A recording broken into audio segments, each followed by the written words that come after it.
Hello and welcome to this week's episode of the How to Film Weddings podcast. My name is Nick Miller, and today I am joined by a special friend, someone that is not John, but looks a lot cooler than John, if we're honest with ourselves, and that is Mr. Austin Blanchard of The Creative. He is him and his wife are a part of our How to Film Weddings team, and I asked Austin if he would fill in today. So, Austin, how are you doing today?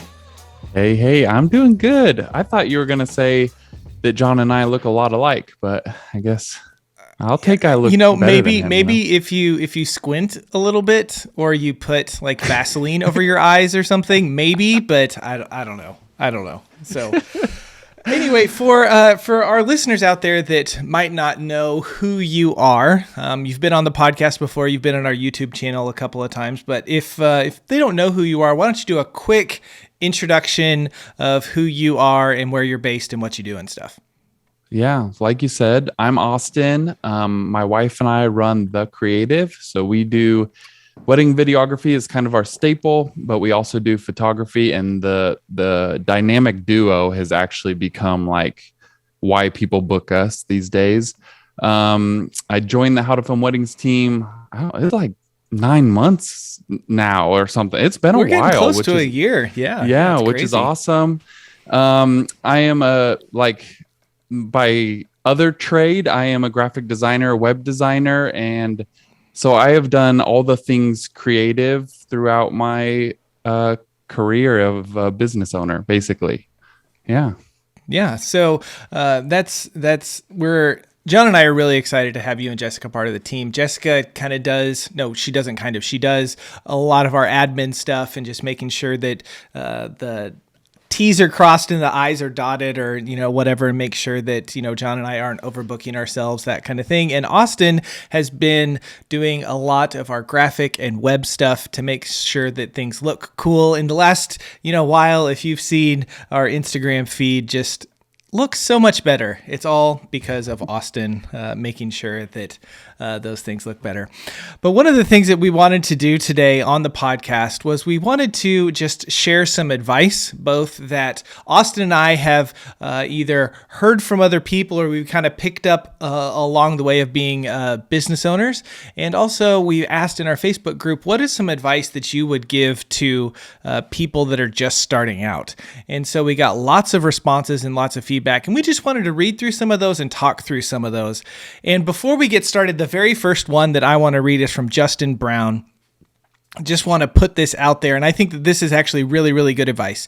He wrote, "Be cautious with the advice that you implement. Make sure it fits you."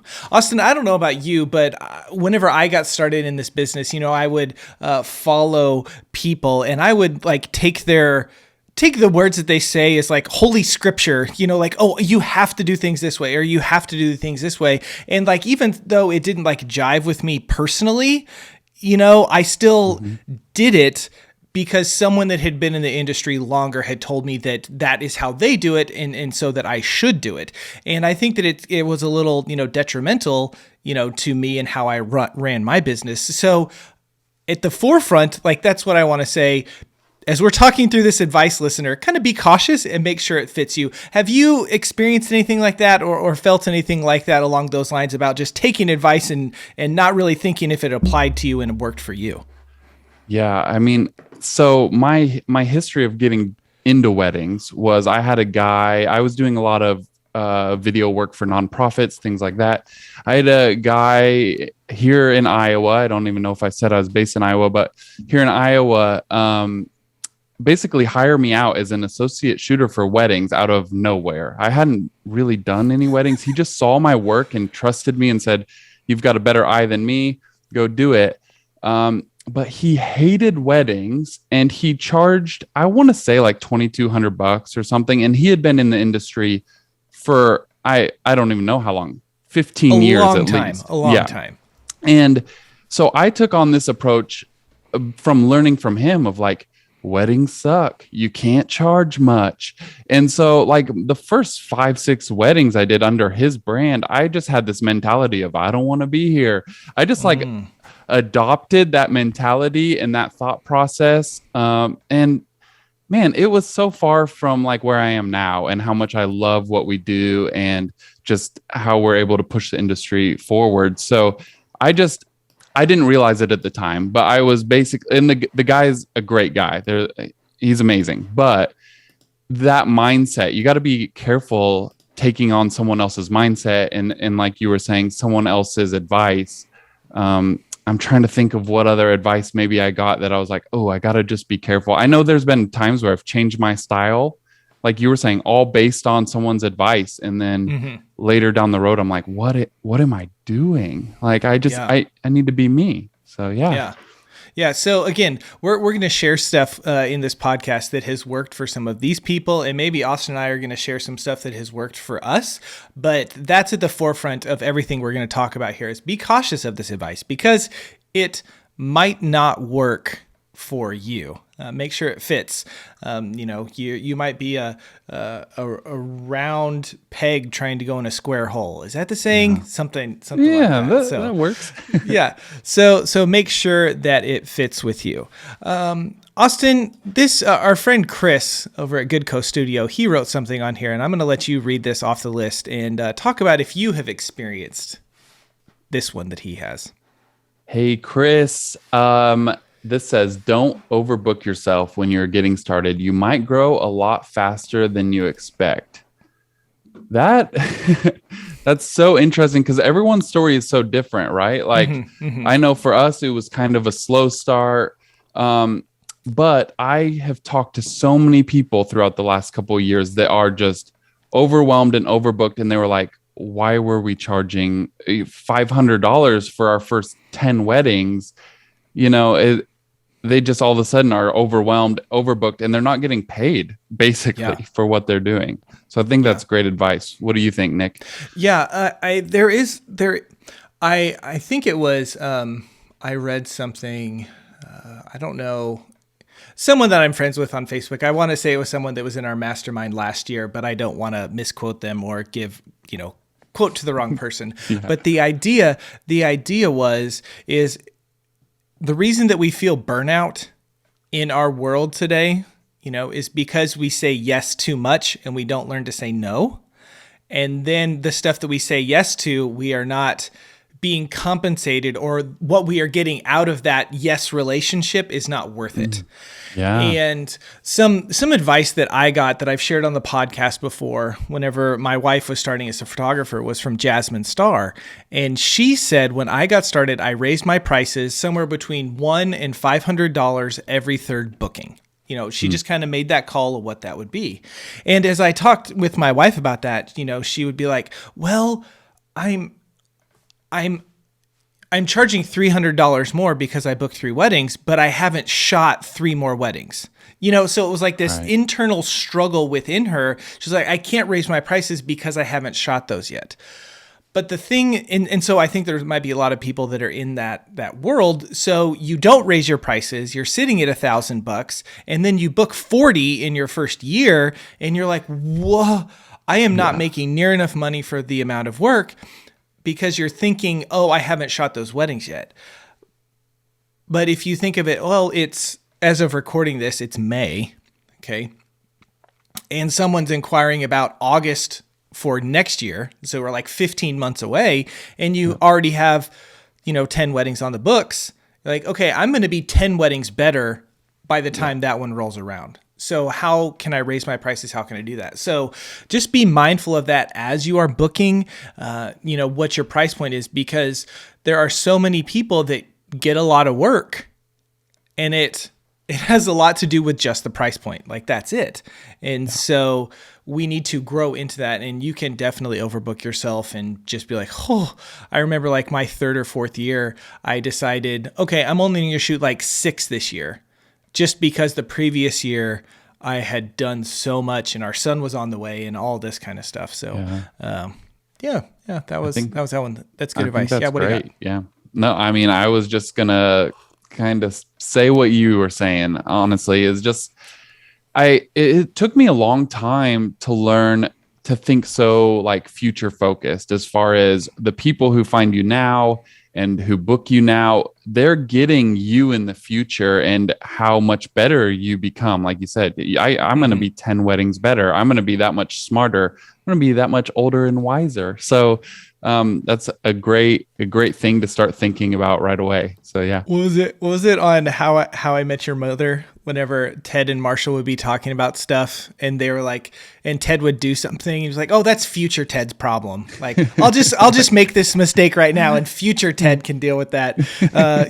So that idea is price yourself in a way, think future forward, so that future you will be happy with the decisions that current you made, right? Yep. And also in the wedding industry, we're like, what, 12 to 18 months behind, like always, right? Because we're playing, the trends that we see now are like a year behind, if you kind of want to think of it that way, and it's anyway, so we're always behind. So good advice, Chris. Thank you and he's just Chris is a great guy, genuine guy. And I know he really wants to help people moving forward. So that's good, but that's really good. Carson Coker, I think that's how you say that. Carson Coker, just one simple line: do not go into debt. Don't do it.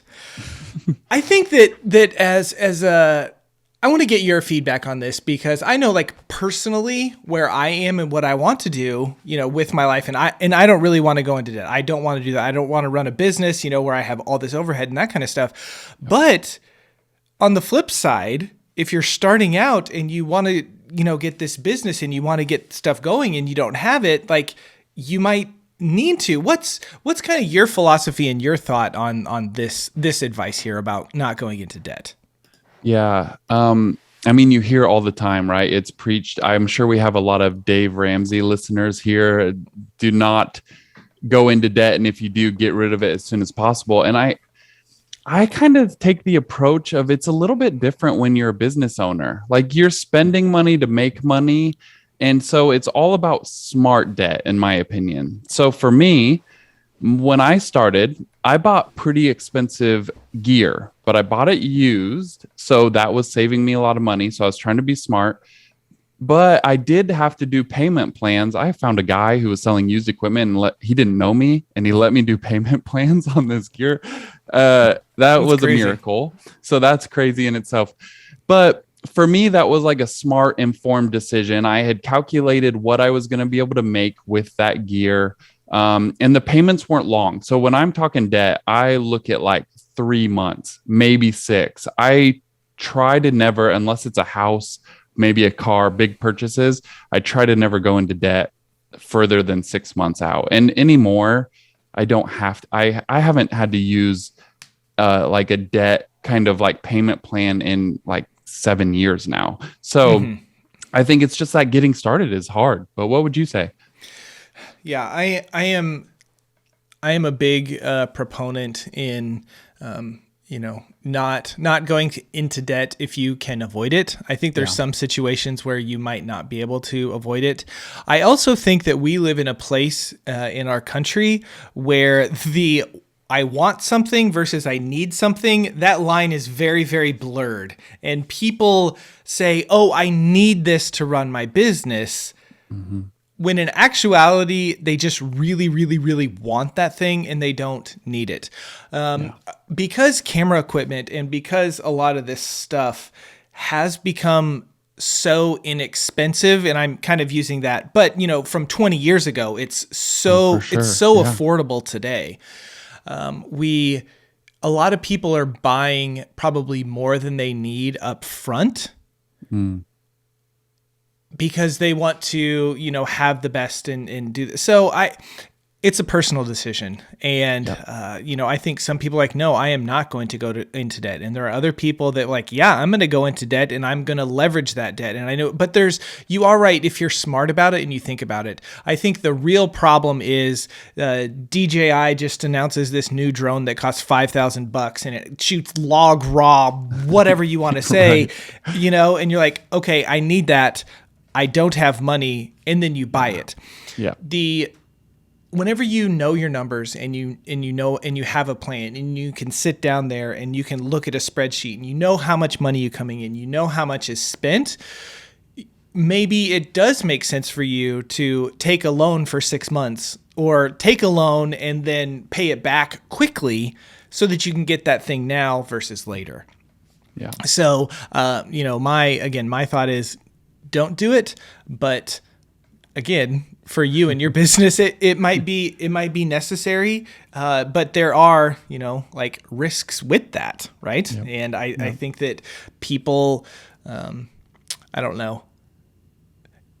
You see something, it's like, oh, I really want a new car. So you get one and then it's a $500 a month payment. And at first you're like, oh, that's no big deal. I can spend $500 a month.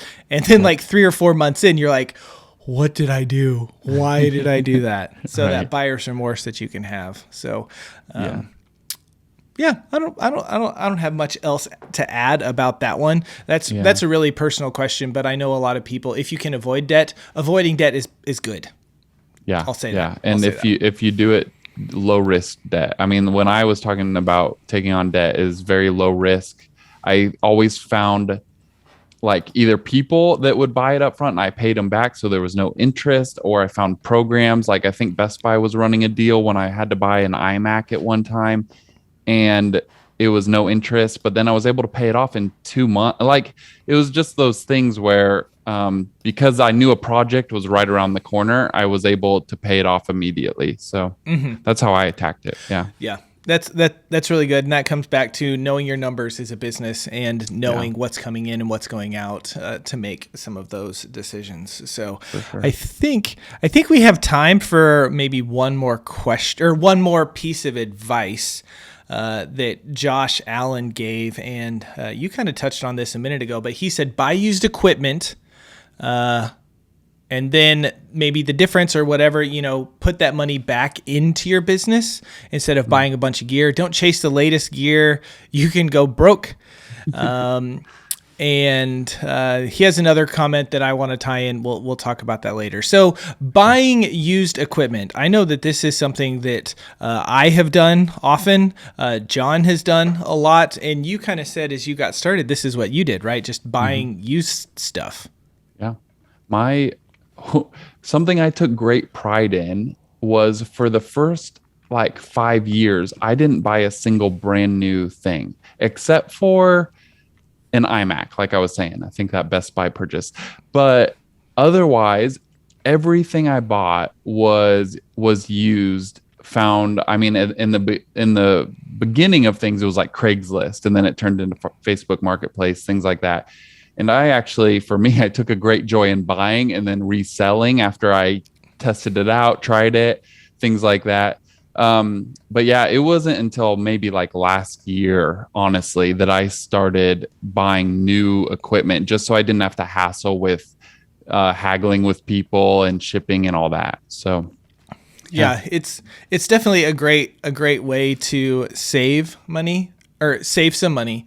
The C100s that, we shot on forever, I think 5 seasons is how many that we use them for. And I bought 3 cameras, all of them used.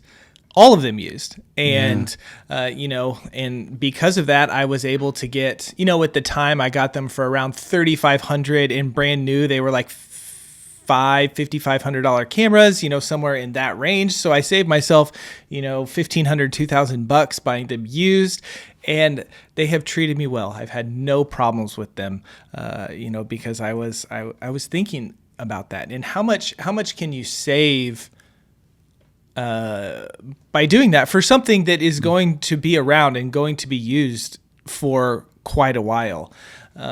I also, along these same lines of buying used, some advice that I learned the hard way was rent before you buy. Which actually several people, posted that comment below. But, I'll never forget that I switched from my Canon 5D Mark III to the Sony A7S II because of Matt Johnson and just saying how awesome the camera was and all of that. And my wife and I got them to it. We hated them. I mean, hated them so much. Thanks, and Matt. Yeah, and I spent probably, because I was like, I need 3 cameras, so I bought 3 cameras, and I bought, the lens adapters and stuff, and I probably spent, I don't know, $9,500, almost $10,000 on these just 3 cameras, and we hated them. And so I learned the hard way, to rent before you buy. And how much could I have saved? Maybe if I would have bought used bodies instead of those brand new ones, right? With all that. But, I did sell all those, and I got my C100s, and I think I only lost like $800 total whenever we did that. So, but that's really good advice. Buying equipment to save money. Think about different ways that you could invest that money, maybe that you would have spent back into your business. And then there's always going to be something new. There's always going to be something greater. With that, I feel like I'm talking a lot, but I just have these thoughts that keep coming into my head. I hope that's okay with you. Good. Whenever I did a mentorship with David Reynosa from Forestry Films, and we were talking about gear, because at that time in like 2016, I was always trying to buy the newest thing, trying to buy this, trying to buy that. And he said, before I buy any new piece of gear, I ask myself these 2 questions. First off, is this going to make my life easier on a wedding day? Mm-hmm. Okay. And as I, am hearing about these cameras that can shoot raw and higher bit color and, all that kind of stuff, the image might look amazing, but can my computer handle it? Does that make things easier for me on the wedding day or on the back end? And he said, if that answer is no, I don't do it. I was like, okay, that's a good one. He's like, maybe your answer is yes, but then the second question is this helping me serve my couples better? And he said, if the answer is no to either of those questions, I don't buy that because I'm getting by and I don't need it. And we often, try to keep up with, this company over here or that company over there and try to be just like them or cool like them, instead of thinking of those things. Like, with all of this, with Sony coming out and Canon coming out with these high bit rates and these awesome color things that they can do and 4K and 8K and all of that kind of stuff, we're like, oh, this image quality is amazing. But how many of us have bought new computers in the last year because our computers could not run the footage so true. that came out of those cameras? It's like this $3,000 body turned into like a $15,000 investment just so I could make everything work with it. So asking yourself those 2 questions, that's some really good advice that I got. So I think we're going to head into a break. Take a couple minutes. Do you have anything that you want to add on this topic before we do that? No, I agree with what you were saying. Is good stuff. Okay. That's why I'm a podcast host, because I just, anyway. Yeah, we are going to go to break. And when we come back, we're going to have some more advice from our How to Film Weddings community.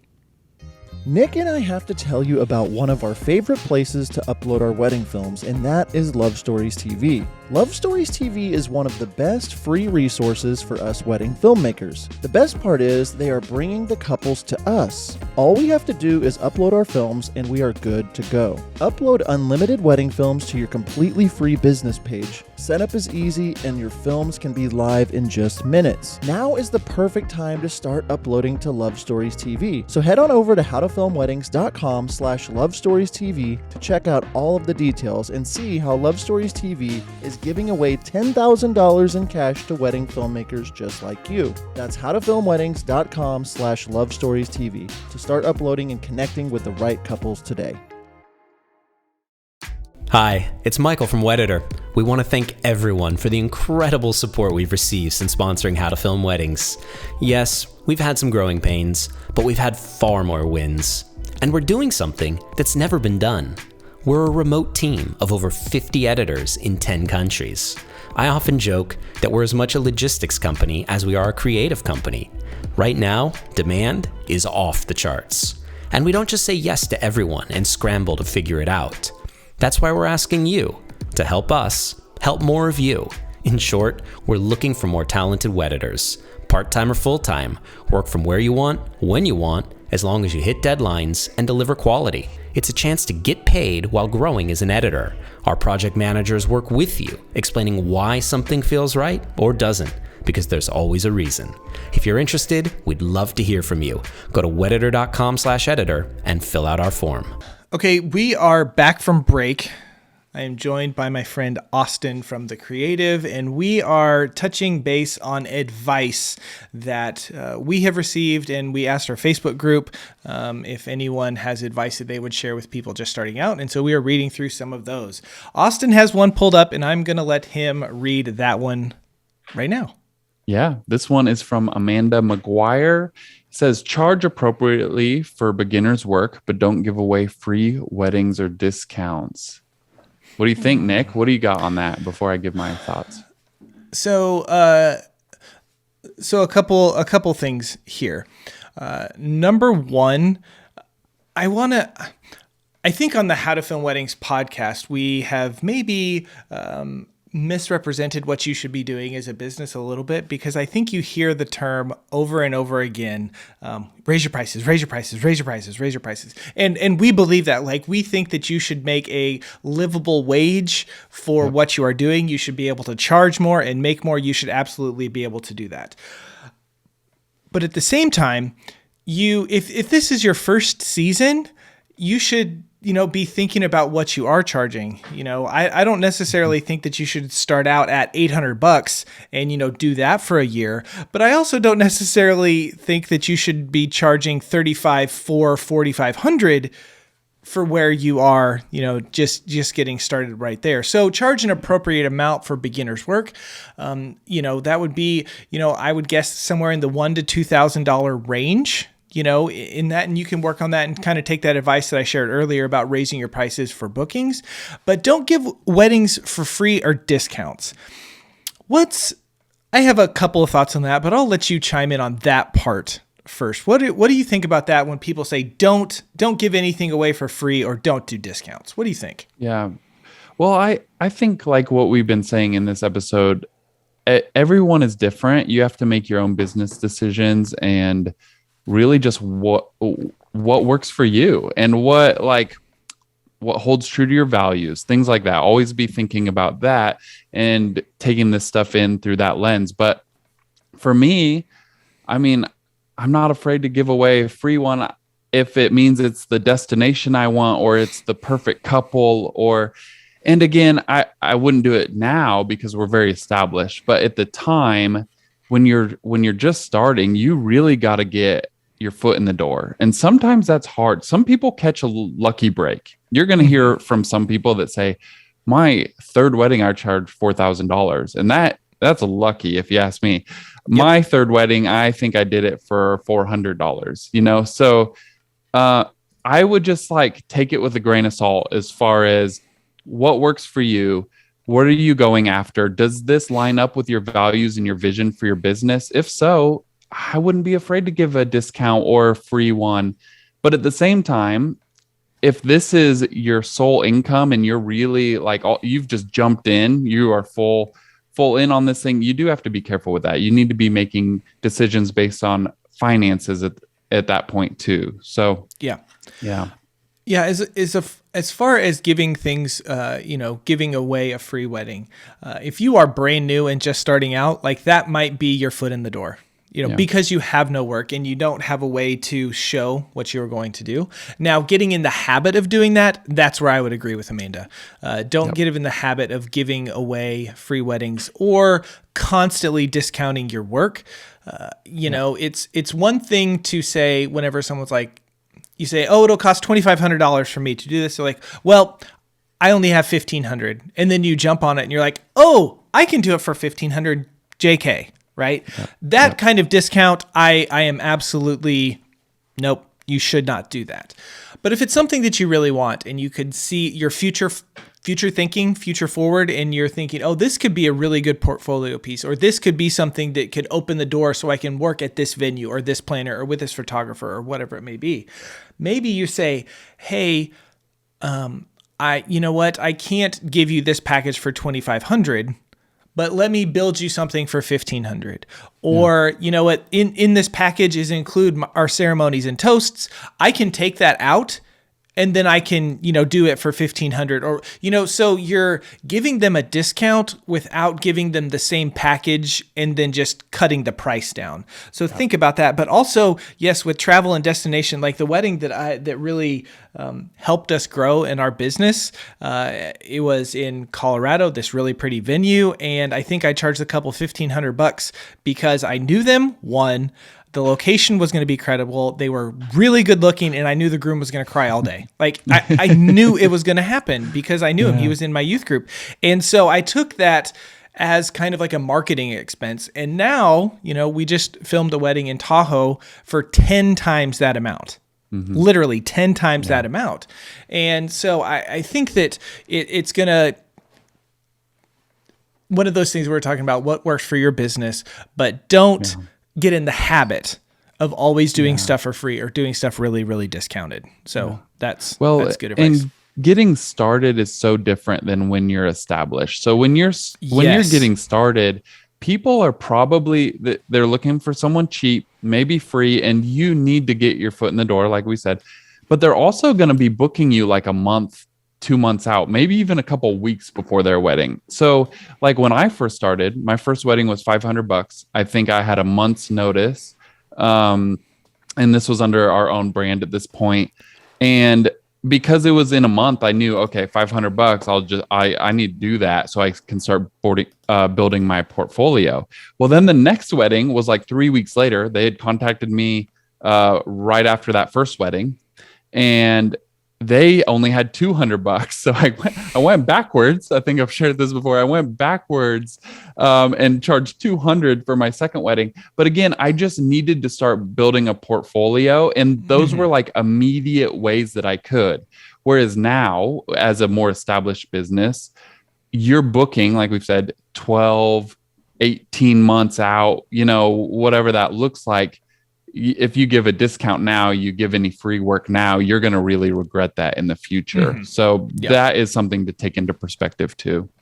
Yeah, absolutely. Really, really good point there and good thoughts. And, as it's all about perspective, because me saying something 10 years in, I might say these things. You should never do a discount. You should never do this. But whenever someone's like literally in their first year of business, like the rules are totally different because you're grinding and you're building. I remember my third wedding I ever shot. The couple contacted me on Monday for their wedding on Friday. Like I was like, well, okay, all right. We're just gonna get into this. Another piece of advice, and I'm just going to actually just read this first line here because I think it's really, really good, from Matt Shamloo, who I met, I don't know, like 4 or 5 years ago. He did a Wild Oak Films workshop, and he flew from New York to come to my workshop in Wichita, Kansas, which is kind of cool. And he said this: understand that there will be people who are way better than you. That is a piece of humble pie there, right? Man, that is such good advice and so difficult. And I've shared this time and time again, but I remember whenever Rob Adams put out a film in like 2013 or 14 that was incredible. I wrote him a message and I was like, man, this is so good. And it makes me feel like I suck. Thank you for inspiring me and making me feel like crap. And he wrote back and he was like, man, don't do that to yourself. He's like, I have been shooting weddings since like 1995. I have been in this industry for a long time. You in like your second year. Like, do not compare yourself to me. There is always going to be someone better than you. And especially whenever you're getting started, you are watching so many people's work because you want to get better and you want to film like them, or you want to film like her, or whatever. Right. And you're trying to be inspired, but it does the opposite, right? It just makes you feel like crap. So him saying, understand that there will always be people way better than you. How do you take that in your life and in your business? Like, how do you take that piece of advice and apply it to yourself? Yeah, I mean, it has completely changed my way of thinking, learning that over the years. Originally, when I started, I was like set out to be the best videographer in the world. That was my dream. I was like, I am going to push and be the best. But it's kind of like buying you like gear, for instance. You finally maybe have the best piece of equipment, and all of a sudden something else comes out. So when I'm talking about work and when I finally felt like I was doing really good. Now, I never thought I was the best in the world by any means, but maybe I thought I was the best in my market. All of a sudden, here pops up someone else that is way better than me, and I either just didn't know of them, or they are just way more talented right off the bat. And so I've had to really learn that, like, hey, the goal is not to be the best. The goal is to learn from the best, but also just really focus in on what works for me and who I am and what I want to be building. And sure, over the years, I've gained that inspiration and that feel from the best. And I've pulled pieces of different people's films and ideas and business models, all of that. But it has sure taken a long time to learn, hey, just be me, and I'm going to create work. And as long as my clients are loving it, that's great. And I do always want to be getting better. So that's a thing too, where you're always trying to strive to be better. Man, this is such a tough thing. I feel like we could talk about this an entire episode. It's hard to navigate, really. Yeah, absolutely. Because, we've said this one before too. Comparison is the thief of joy, or the stealer of joy, or something like that. And whenever you start comparing yourself to somebody else, it's like, ugh, man, now I just feel like crap. And so what I have tried to do in my business, and it could be, I've been doing it for 10 years. So, I just maybe have that, wisdom that comes with experience or something like that, where I'm not really focused in there. Yeah. Age, experience, whatever, where I'm not focusing in so much on what other people are doing. And I'm really trying to compare myself to myself. And so maybe that's the exercise that you need to go on today. If you've been doing this for 3 years and you're like, man, my work it's not there. It sucks. Like, that's how you feel about your work. Go watch your first film. Yep. Go watch a film that you did 2 years ago. Go watch a film you did a year ago. And hopefully you will see, oh, I have improved a lot. Like, now I know how to compose. Now I know how to use light. Now I know how to use audio and edit and all of that sort of stuff. So compare yourself to yourself, not to other people. And this honestly, sorry. I was just going to say, like, I honestly think that is one of the most encouraging things you can do. I remember Jessica went through some of our old films. This was, I don't know, a few months ago, and just kept looking at me because she's sitting at a desk near me and was just like, Austin, we have gotten so much better. And just like the way that she was amazed at how much we've improved. And then like me peeking over her shoulder and seeing that, I'm just like, that is real encouragement. Whereas like for me, I don't watch a lot of people on YouTube anymore. And all of our friends in the industry, because I quickly can compare. And if I do watch, I might watch like the opening sequence just to kind of get some nuggets. But like really, I try to steer clear, because I know that mentally I can go into kind of a dark place with that. But like you said, watching your old stuff is kind of a game changer when it comes to like giving you a boost and motivating you and inspiring you. So that's good. Absolutely. That's good. Yeah, that's really good. Thanks for sharing that one, Matt. I think, we have time for one more that I just want to touch on. And this comes from Ricky Hurtado, I think is how you say that. Sorry, right. Ricky, it looks right. But he said a few things, but the last one that he said that I wanted to touch on is invest in knowledge to grow. Invest in your knowledge to grow. And as an educator, in this space, you're going to hear me and John talk a lot about investing in yourself. And yes, I'm going to say we do have stuff. We have courses, and we have, YouTube channel. We have stuff that we would love for you to consume and purchase and that kind of stuff.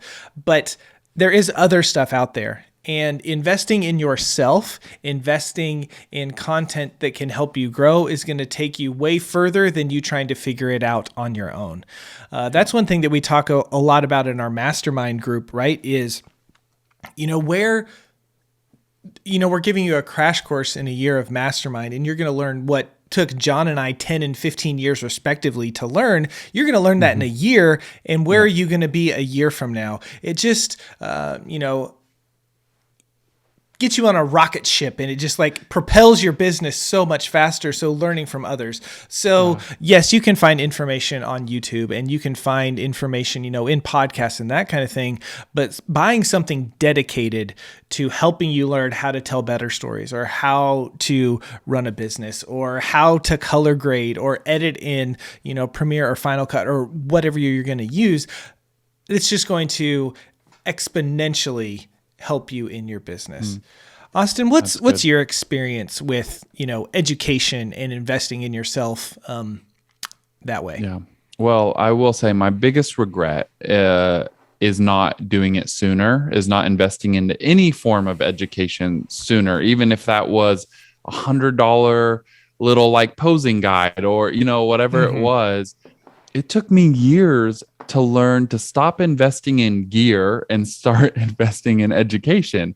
Honestly, it's just crazy. As soon as we started investing in education, which are I think our first real investment into education, other than maybe we had at this point finally started buying some little guides here and there, we went to venture.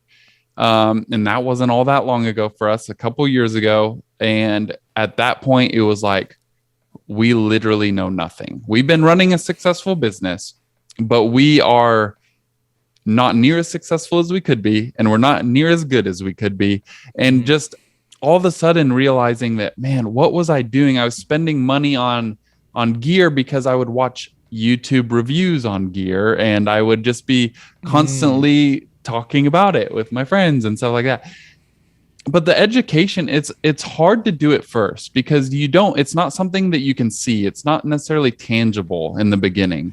It is only, like we did Mastermind last year. I'm now reaping the benefits of doing Mastermind last year. But the first few weeks of Mastermind, even, although the content is good, you're not going to see the benefits of it until later down the road. So it's always really hard to take that step. And that's what always got me, is I like the instant gratification, the here and now. And education, things like that, doesn't really give it to you. I mean, it can, in the sense of, if you have a wedding on Saturday and you're learning today on how to shoot a wedding better, sure, you will see some of those benefits. But financially, and as far as the business goes as a whole and your work as a whole, you don't see that till later on. So I don't know if I even answered your question, but I just encourage people to invest in themselves so much, because it took me years, and I would be so much further along if I would have just invested in education sooner, honestly. Yep. I can pinpoint my, the 3 times in my business whenever stuff really started to change. And that was first when I did a mentorship with Sarah from Penn Weddings, when I did a mentorship with David, going to venture, the very, very first venture. And, I took some stuff away from that totally propelled the trajectory of my business. And then, building a relationship with someone like John, who has helped me in my business to grow so much. Like we can't understate the value of investing in yourself in education. And, we want you to find that from wherever, whether that's from us here at How to Film Weddings or someone else. Like our mission has always been to elevate the wedding film industry. And so we are, going to push people in front of you that will help you grow your business there. So we are getting ready to wrap up this podcast here. I have one. Austin, do you have any personal advice that you have picked up from? I know you said that you didn't really no one ever gave you anything because you just kind of, nose to the ground and kind of went from it. But from, your 7-8 years of being in business, is there anything that you would share with people?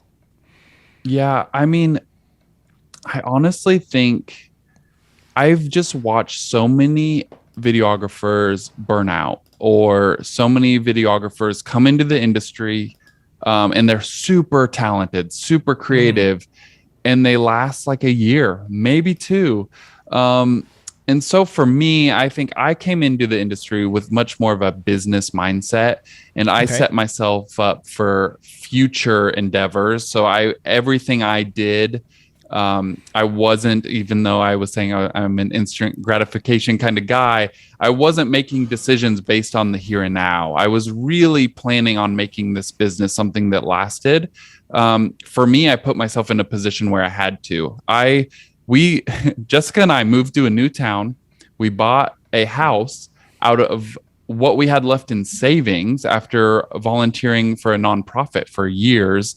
We had no money. We had no jobs lined up in this new town. We had nothing. And I was like, Jessica, I had been doing all this stuff on the side for years. So, that was one of those things.